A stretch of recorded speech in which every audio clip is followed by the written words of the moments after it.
I'm back. This is my Durkopp Adler 1031 vintage sewing machine.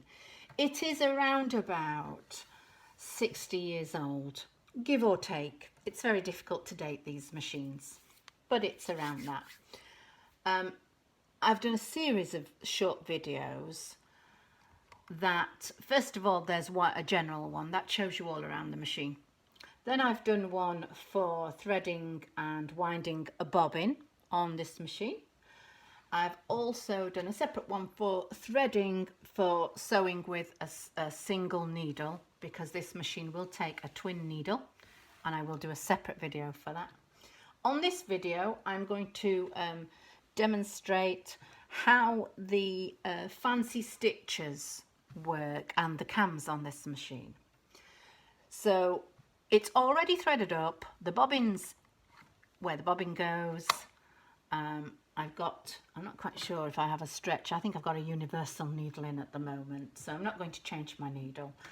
I'm going to come over here and hopefully you can see what's happening here. This is fabulous when it works. It just all turns, and it's, if you like gadgets, it's brilliant. So on this machine we have a set of cams here, and these cams pull off. I have quite a few of these, but to be honest I only use it to do the zigzag type stitches, because we don't have any little girls that's in our nieces or nephews or grandchildren yet. We may do, in which case I'll do fancy stitches, but at the moment it's just zigzag. So these are your cams. I have quite a selection, as I've said, a little tin here, isn't it gorgeous, that the cams live in, and you can see there's a little picture on them, shows what they do. So I'm going to pop those away. The cams go on this. I have two of these. I suppose I'm lucky. The other one's quite worn, so I use this one. In Bulgaria, where I now live, people tended to buy things in twos and spares, so you do often get spare stuff with them. So this little wheel spins off here, and this is what keeps your cams in place. I'll get it all the way off. And then your cams pull off. They are a bit fidgety. I'm not going to take them all off because they're really tight on this end. I have to get a screwdriver in it. But you can see there's a little feed. They slip down and sit on a notch in them. So on this set of cams, they'll take up to 3 cams, so you don't have to keep changing. It's brilliant. I have a standard zigzag. Then I've got this triple stitch zigzag that I use with stretch fabrics sometimes, depends how stretchy they are. And then I've got this where it does 2 or 3 stitches and a little zigzag. It's for, I think it's for stitching over the edge. I don't use it very often anyway. So that just, your cams slip on, and you can hear them when you get them in the right place. They sort of clip in place, and they need to be really tight. Sorry, I'm at the wrong side of the camera. And then this little ring goes on to hold them in place. So I'm just going to screw that on. Okay, so the cams now are in place. I'm going to demonstrate how you can use them. Obviously, with old vintage machines, it's about getting used to your machine and learning how to use them and having fun with them. So this is where the cams sit on here. I did used to take this end off, but I've realised you don't have to. It just pushes on. So when you get it lined up right, the cams will push on all the way back, and they stay there. And then we have a little, this lever here engages the cams. You can see this here goes down and moves onto the cams. So for the 3 different cams, when it's all the way back, it's on the first cam. Then you just wiggle and move forward, and it will, you'll feel it sit in place. That's the second cam. And I'm going to move it again because I want it on the back cam. So that's on the back cam, which is just a straight zigzag. I'm going to engage that. So that's now engaged.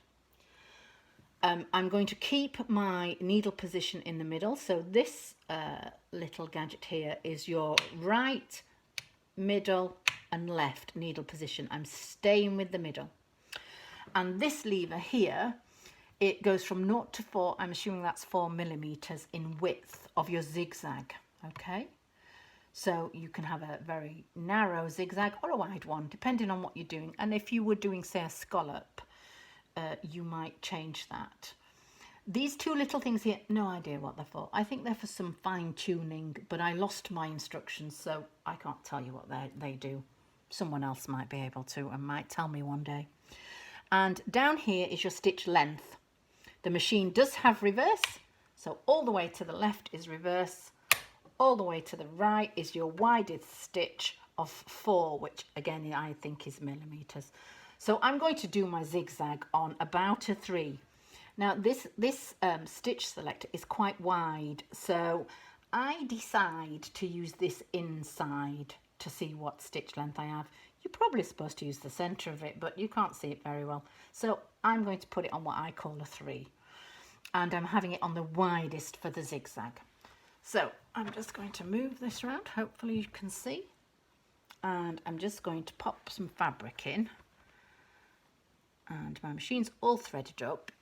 Put my foot down here, and I'm using my pedal, so I'm just going to hold my threads to make sure we get going okay, and my machine's going to zigzag forward off the end.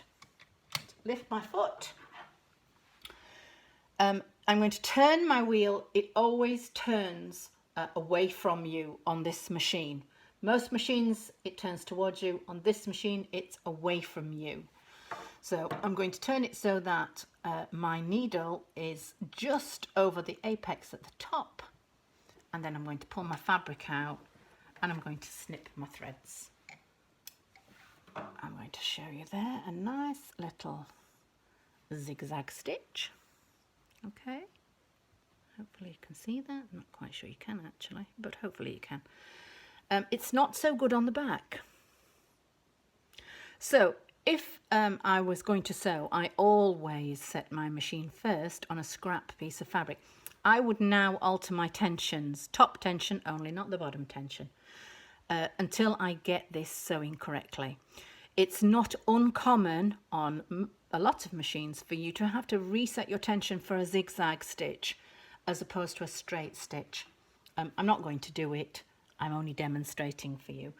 But I'm going to just disengage my cams, and I'm going onto the center cam, and I'm going to re-engage, and I'm going to do you a row of the triple stitch zigzag. I'm going to put it a little bit narrower than that, I think. We'll still stay as wide as we can go. Hold my threads so they don't go down and tangle, or worse still, come out of the needle eye. And we're just going to run it along. As you can see, it feeds itself beautifully. Again, turn a wheel away from it. I know that I've stopped up at the top there, and I can just take that out and snip it. So you can see it's got a lovely triple stitch there. Hopefully you can see it. I know the lighting's not very good. I'm a bit Heath Robinson with my videoing. And then finally, I'm not going to do it as an over the edge stitch. It's just to show you that you can use all 3 cams on this. And if you have fancy stitches, you have fancy stitches. We'll do the last and we'll leave the settings as is. So there we go, through we go. And I'm going to raise my needle up and to the top. Always when you finish sewing, do this. I can feel there's a little pull on this. It's not released the top thread, so I'm just going to turn very slightly backwards and forwards until I feel it release. There we go. Because otherwise it does catch a bit, but I forgive it. It's 60 odd years old. So there is the final row stitched with the cams, and you can see on that final one actually the tension's lovely. It's just how it goes. So that is using your cams, and while I'm on here I'll show you how to use this because we're only 9 minutes long, so I can just fit in. This is the knee lever that comes with this machine. there are 2 holes on the front, and I need to just wedge my machine up to show you this, I think. Just bear with me one moment. Obviously you wouldn't do this and sew in this position, it's only so the camera can see. So the 2 holes here on the front of this machine are for the knee lever. So if you were really doing quite a bit of semi-industrial stitching, where you're doing straight stitching, you're running along and running through stuff, or lots of turns, you may want to use the knee lever. And there are 2 things that it does. In this outside hole, when you put it in, you hear it chunking, it lifts the foot up and down. So I'm not going to touch that, and I'm going to show you. It's drop the lever and the foot goes down. So it will now raise and lower the foot whenever you want. You just push your knee against it when you're sewing. If you do an awful lot of piecing, it's brilliant, absolutely brilliant. I don't these days, but it is if you do that sort of thing. Now the inside hole, you just wiggle and push. You hear it going. This one alters this the width of the zigzag anywhere between it, so you'd have to be very careful with your knee, but you can go to a straight stitch and back to a full width. You can see it's turning that lever, so that you could be doing, if you reverse, you might just want to do a straight reverse and then go back to your zigzagging. I don't know, I've never used that one, but I'm sure there's something that you can make that you'd use that for. But that's the knee lever, and that's what it's for. I don't use it very often, but it's there if you do. The knee lever's normally stored inside your case somewhere. So that is the cam stitching on the Durkopp Adler 1031. Hope you'll watch my other videos to see the rest of it, and twin needle is coming up.